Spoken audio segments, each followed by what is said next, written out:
La plupart des gens réfléchis ont dû se demander pourquoi notre génération a beaucoup plus de connaissances de la sexualité humaine que les générations antérieures. Écoutez, toute personne réfléchie a dû se demander pourquoi notre génération a plus de livres et de bandes et de séminaires et de spécialistes à la radio et à la télévision au sujet du mariage et de l'initiation au mariage que toutes les générations antérieures réunies. Et pourtant, le taux de divorce est également sans précédent. Le taux d'infidélité conjugale est sans précédent. Le taux de mécontentement dans le mariage est sans précédent. Le taux de peur d'engagement au mariage de la part des jeunes gens de nos jours est probablement sans précédent. Toute personne réfléchie a sûrement dû se poser la question: y a-t-il un rapport entre les deux? D'une part, nous avons beaucoup de connaissances et des informations sans précédent. Et d'autre part, nous avons un échec sans précédent. Évidemment, j'ai pensé beaucoup et longtemps à ce sujet, et j'ai prié pendant des années. Je m'en souciais profondément en tant que pasteur qui aime profondément et passionnément les gens. Quand je les vois dans la douleur, quand je les vois souffrir, évidemment, j'y ai beaucoup réfléchi. Je suis convaincu au fond de moi-même, ayant écouté pas mal de gens dans les 30 dernières années de ministère, que la raison principale de l'infidélité dans le mariage est l'égoïsme. Et la raison principale de l'égoïsme est le manque d'amour pour le Seigneur Jésus-Christ. Et le manque d'amour pour le Seigneur Jésus-Christ se manifeste par un manque d'amour pour l'époux et les enfants, et plus encore pour le corps de Christ en général. Je veux donc vous déclarer ce matin que je n'ai aucune intention de me tenir ici pour vous donner un sermon ou un conseil de plus sur la communication dans le mariage. Je n'ai aucune intention de le faire. Et je vais vous dire pourquoi. Parce que plus je prends de l'âge, plus je suis convaincu dans mon âme et dans mon esprit et au fond de moi-même que si une personne n'est pas prête à écouter et à obéir la parole de Dieu, tous les conseils du monde ne l'aideront pas. Tous les sermons du monde ne l'aideront pas. Toutes les explications du monde ne l'aideront pas. Toutes les rationalisations du monde ne l'aideront pas. Toute l'aide psychosociale du monde ne l'aidera pas. Toutes les informations et la connaissance du monde ne l'aideront pas. Tous les encouragements et toutes les incitations ne vous aideront pas si vous n'êtes pas prêt à écouter et à obéir la parole de Dieu. Et la parole de Dieu que nous étudions et le 7e commandement, tu ne commettras point d'adultère. Voici ce que Jésus a dit au sujet du 7e commandement dans Matthieu chapitre 5 à partir du verset 27. Vous avez appris qu'il a été dit, tu ne commettras point d'adultère. Mais moi je vous dis que quiconque regarde, plus littéralement regarde fixement une femme pour la convoiter, a déjà commis un adultère avec elle dans son cœur. Mais si ton œil droit entraîne ta chute, arrache-le et jette-le loin de toi. Car il est préférable pour toi qu'un de tes membres périsse et que tout ton corps ne soit pas jeté dans la géhenne. Mais que fait Jésus là? Il fait la même chose qu'il a faite avec le 6e commandement sur le meurtre. Il s'occupe de la racine du péché et non pas de son fruit. Tout comme il a dit que la colère est la racine du fruit de meurtre, il a dit que la convoitise est la racine du fruit d'adultère. Il nous prévient de la racine d'adultère. Il explique que l'adultère n'arrive pas comme ça. Il dit que l'adultère pénètre nos pensées à travers nos yeux puis devient réalité. Comme toujours, Ce qui importe à Jésus, c'est de ne pas ouvrir la porte de notre foyer à l'animal sauvage et de nous plaindre par la suite quand il dévaste le foyer. Il dit fermez la porte, fermez la porte. Mais nous ne pouvons jamais fermer la porte par notre force. Nous ne pouvons la fermer que par la force du sang du Seigneur Jésus et la force du Saint-Esprit. Évidemment, Jésus parle au sens figuré ici au sujet d'arracher l'œil et de couper la main. Je n'ai pas vu beaucoup de gens le faire et de grâce ne le faites pas à la maison. C'est une figure de style du peuple hébreu. C'est une figure de style qu'emploie Jésus. Que dit-il? Voici ce qu'il dit, écoutez-moi bien. Jésus dit, faites tout ce qu'il faut faire pour protéger la sainteté de votre mariage. Voici ce qu'il dit, il dit, abandonnez tout ce qu'il faut abandonner, même les choses les plus chères que vous avez, vos yeux, vos mains et vos membres, afin de vous protéger vous-même du mal. Vous savez, chaque fois qu'un leader tombe, tellement de gens sont choqués et sont surpris, et c'est très normal. Nous devrions être choqués, nous ne devrions jamais nous habituer à ça. Mais en réalité, quoique découvrir la chute nous choque et nous secoue, ça n'arrive pas du jour au lendemain. Ces choses n'arrivent pas du jour au lendemain. Plus d'une fois, je dis à notre personnel et aux gens qui m'entourent, et je leur explique que tous les péchés que nous commettons dans la vie, et l'adultère y compris, sont comme une fuite de gaz. Et cette fuite de gaz se produit lentement et longtemps. Elle est très lente et elle est presque imperceptible. Mais dès qu'une étincelle s'allume, la maison est réduite en cendres. Faites attention aux fuites de gaz. C'est ce que Jésus dit dans le langage courant. Faites attention aux fuites de gaz. Mais je veux vous dire que la cause principale de l'adultère, c'est notre manque de responsabilité envers nos époux. C'est un manque de responsabilité envers nos époux. Maintenant, je sais que c'est plus dur pour les hommes, il faut de l'humilité pour faire ça. Laissez-moi vous dire une chose, je considère ma femme comme mon église principale. Si je ne suis pas un bon pasteur pour elle, je ne serai pas un bon pasteur pour vous, et vous auriez à chercher un bon pasteur. Je ne vous demande pas de partir, mais vous voyez bien sûr ce que je veux dire, et c'est ma logique. Ma logique est très simple, les gens pensent que je suis compliqué, mais je suis vraiment un homme très simple. Si je ne suis pas un bon pasteur pour ma famille, si je ne suis pas un bon pasteur pour ma femme, je ne serai pas un bon pasteur pour vous non plus.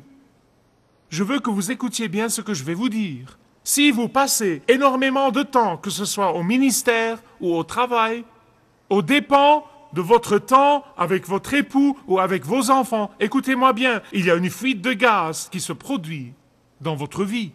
Si vous passez beaucoup de temps en tête-à-tête avec quelqu'un de l'autre sexe qui n'est pas votre époux, il y a une fuite de gaz et la fuite de gaz va continuer jusqu'à ce que, tôt ou tard, l'étincelle prend feu.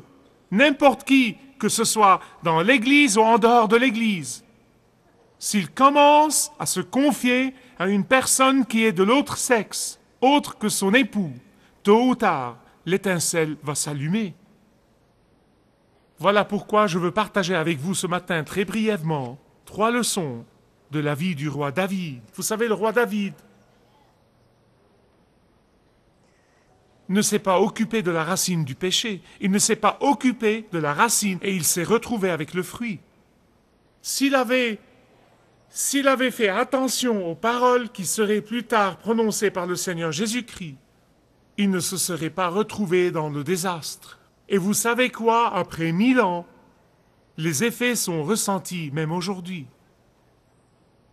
Laissez-moi vous dire une chose, écoutez-moi.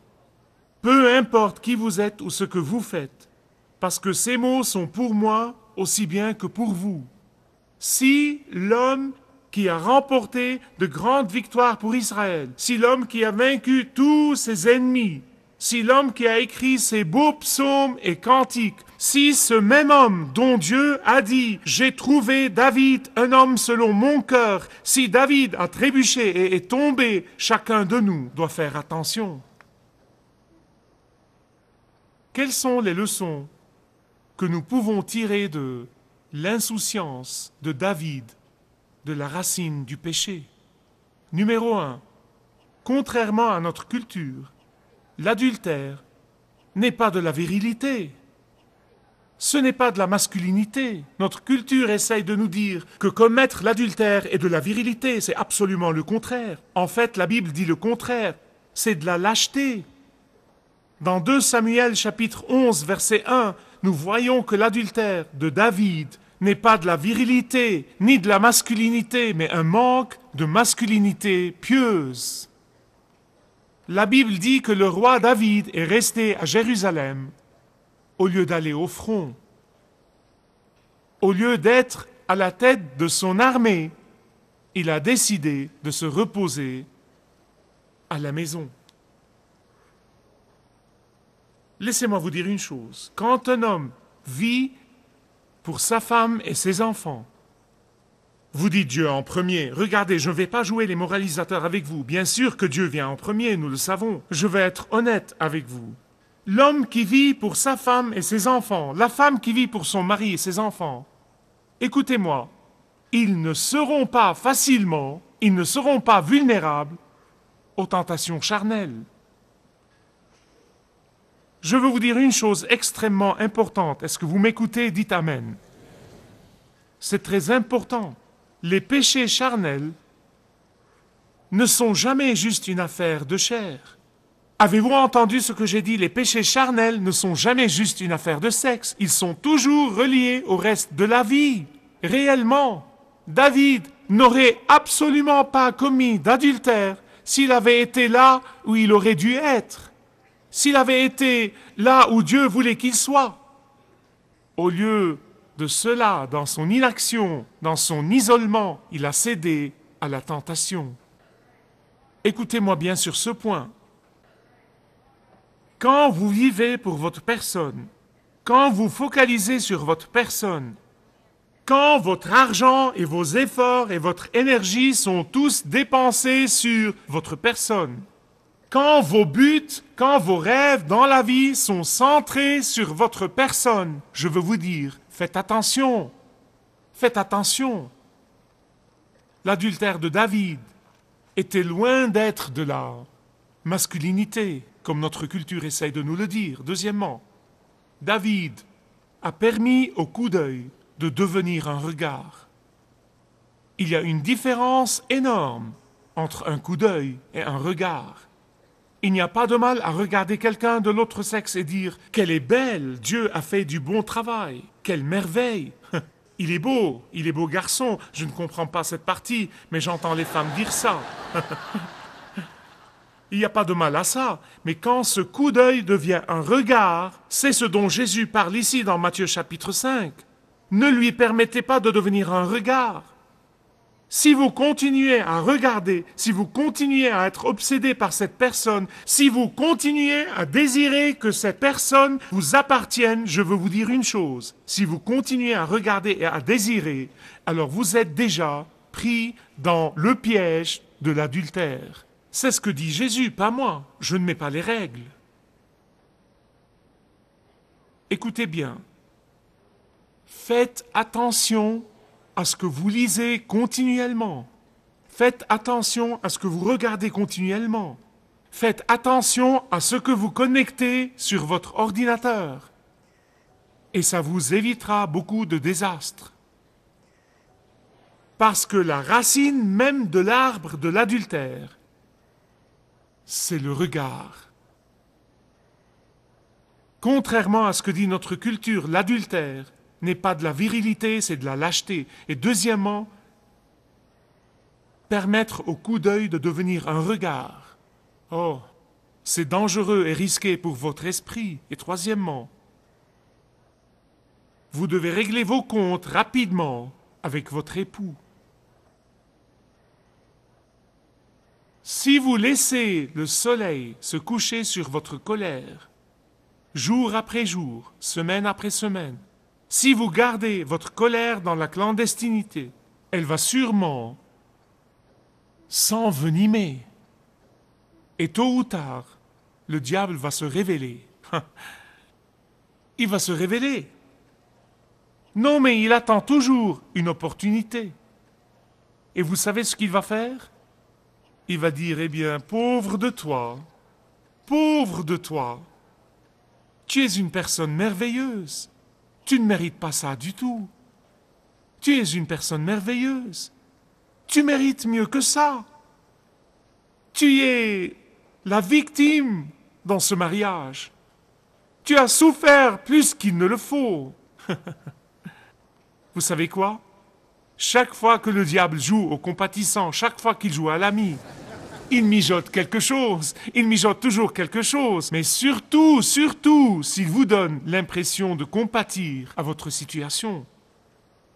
Nous savons de la Bible que Michal, la femme de David, la fille de Saul, était aigre comme son père. Elle était critique, elle rendait toujours la vie impossible à David.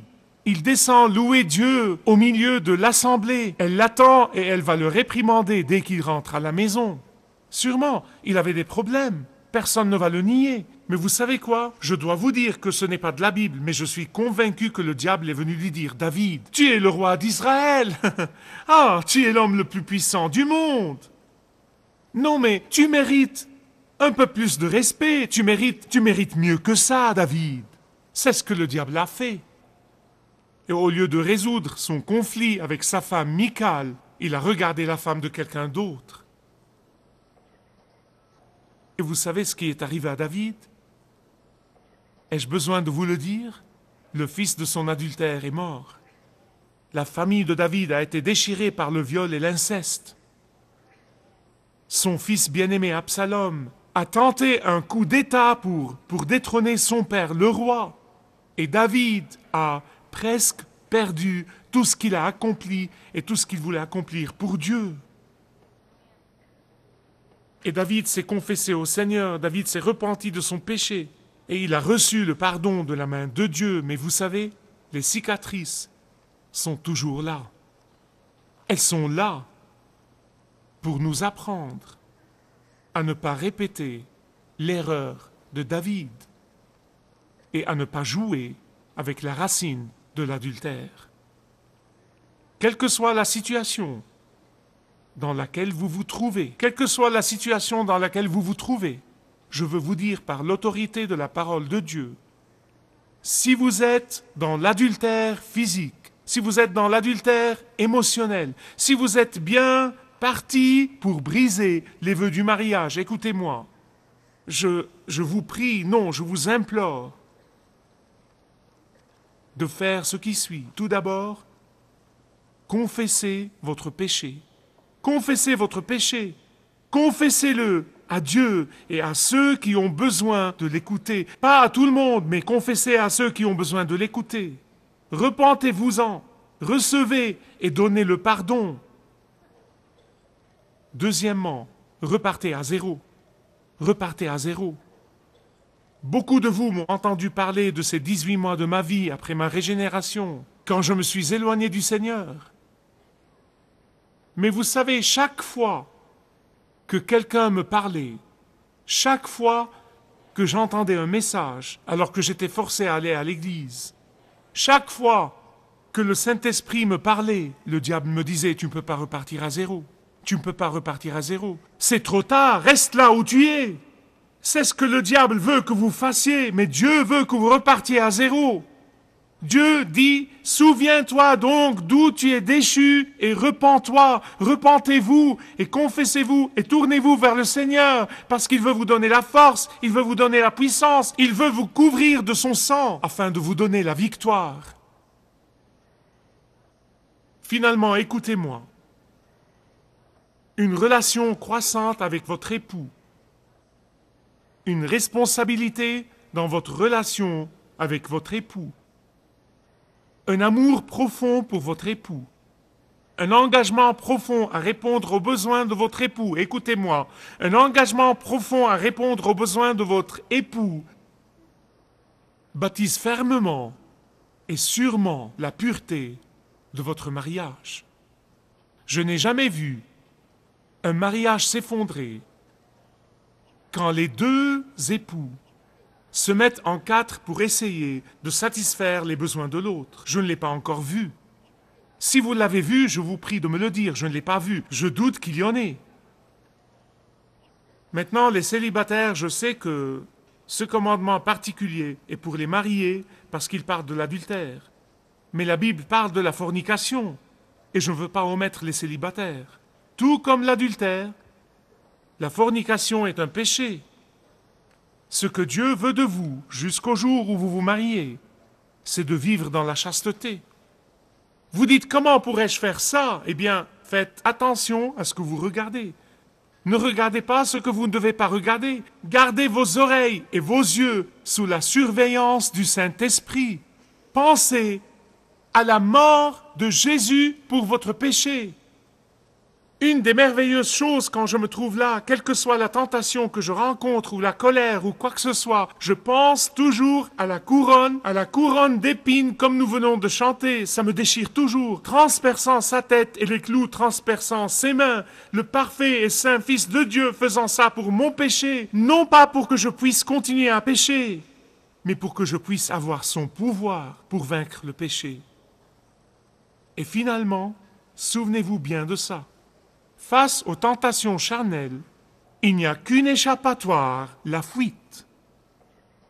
Ne les discutez pas, ne les négociez pas. Ne posez pas de questions, fuyez. Fuyez, la Bible est très claire à ce sujet. C'est un péché que vous ne devez pas essayer de vaincre, mais le fuir. Par contraste avec David, qu'a fait Joseph? Il s'est enfui. Il a perdu son vêtement, mais il a gardé sa fidélité. Mieux vaut perdre votre vêtement. Paul exalte Timothée, que dit-il? Il dit, Timothée, les tentations charnelles, fuis-les, fuis-les, fuis. Je lisais un ancien livre chrétien, et il disait qu'on parle de victoire et de défaite, de victoire et de défaite. Il dit qu'en réalité, dans la plupart des péchés, ce n'est pas victoire et défaite, c'est obéissance ou désobéissance. J'aime ça. C'est l'obéissance ou la désobéissance. Et finalement, si vous êtes dans la désobéissance, Dieu désire que vous soyez un enfant obéissant. Il le veut pour vous plus que vous le voulez pour vous-même. Le croyez-vous? Obéissez sans tarder. Si vous désirez connaître Dieu d'une manière personnelle, demandez le livret « Retrouvez la joie que vous avez toujours désirée » et vous pourrez découvrir l'amour de Dieu pour vous et apprendre comment expérimenter son pardon.